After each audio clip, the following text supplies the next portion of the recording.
Walaupun terinspirasi dari kisah nyata, namun cerita ini hanya fiktif belaka. Jika ada kesamaan nama tokoh, tempat kejadian, ataupun cerita, itu adalah kebetulan semata dan tidak ada unsur kesengajaan.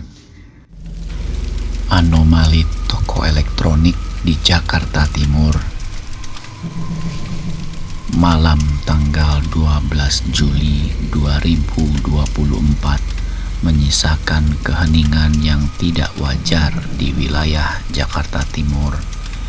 Di sebuah sudut yang berbatasan langsung dengan tanah kremasi tua, berdiri sebuah toko elektronik kecil milik seorang wanita bernama Rati. Tempat ini pada jam-jam seperti ini bukanlah wilayah bagi mereka yang masih bernafas. Penduduk setempat telah lama memahami sebuah hukum tak tertulis bahwa setelah matahari terbenam, batas antara yang hidup dan yang telah menjadi abu di tanah sebelah menjadi tipis.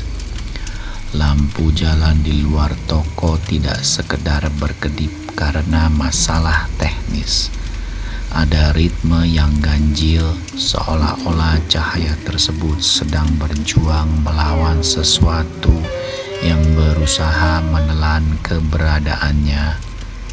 Di dalam toko, Ratih masih terjaga.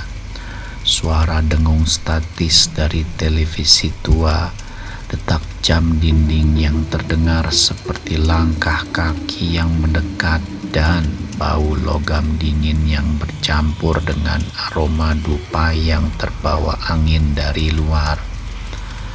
Bayangkan Anda berada di posisi Rati, sendirian, hanya ditemani oleh bayangan Anda sendiri yang memanjang di dinding akibat lampu yang tidak stabil.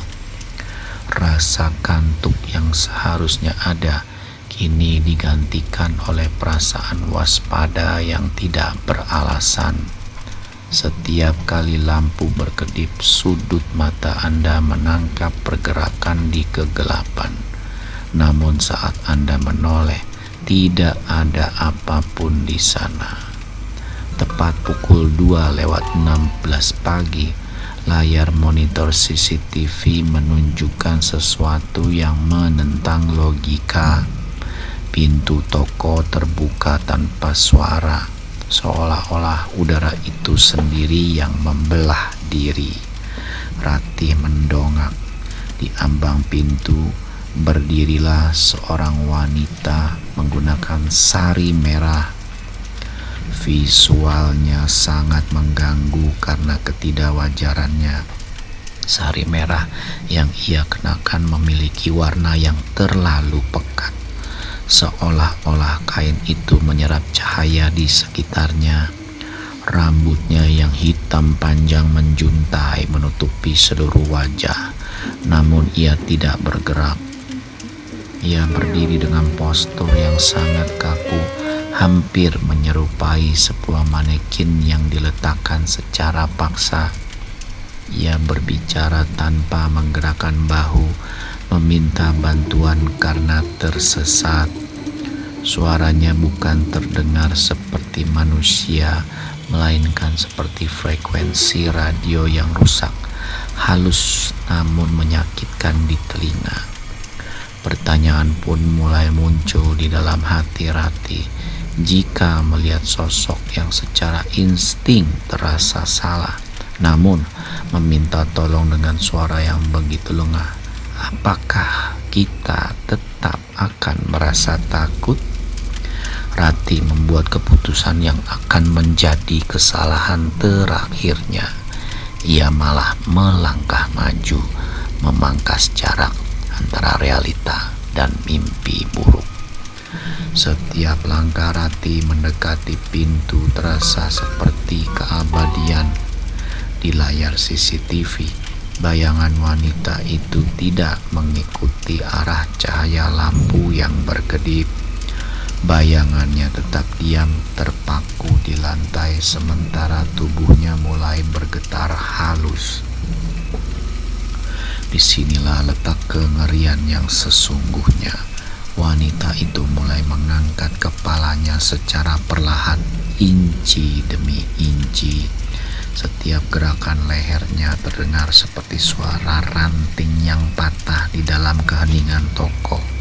Penonton dipaksa untuk terus menatap, menunggu wajah di balik rambut itu terungkap, sembari menyadari bahwa setelah wajah itu terlihat, tidak akan ada jalan kembali. Ketegangan dibangun hingga mencapai titik jenuh, di mana suara statis dari monitor CCTV mulai merayap naik, memenuhi frekuensi pendengaran.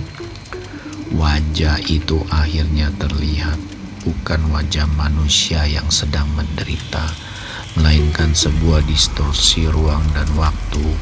Matanya tidak memiliki bagian putih, hanya kegelapan yang luas melampaui kelopak mata yang sobek. Mulutnya mulai terbuka, bukan hanya sebatas rahang manusia, melainkan terus melebar hingga membelah bagian bawah wajahnya secara tidak alami. Dan di saat kesadaran Rati baru saja memproses kengerian ini, suara itu menghancurkan sistem audio kamera. Lampu toko meledak dalam satu kedipan buta. Dalam kegelapan total yang menyusul, hanya ada satu hal yang tersisa: rekaman CCTV yang berguncang hebat, seolah-olah ada tangan tak terlihat yang berusaha mencabut kamera CCTV dari dinding. Keesokan harinya, Ratih ditemukan tanpa luka, tanpa darah. Namun wajahnya meninggalkan sebuah pesan abadi bagi siapapun yang melihatnya. Sebuah ekspresi teror yang begitu dalam, seolah-olah di detik terakhir hidupnya ia tidak hanya melihat kematian, tapi melihat sesuatu yang jauh lebih buruk di baliknya. Hingga saat ini pintu toko itu sering terdengar bergetar dari dalam, seolah-olah Ratih masih di sana mencoba keluar dari malam yang tidak pernah berakhir itu. Sebuah toko yang akhirnya kosong melompong, tidak ada siapapun atau apapun, tetapi kita tahu masih ada yang belum bisa keluar. Sebuah anomali di toko elektronik yang sangat unik dan tentunya saja menakutkan seluruh pengguna jalan yang lewat di depan situ. Sungguh amat sangat menakutkan. Sungguh menakutkan.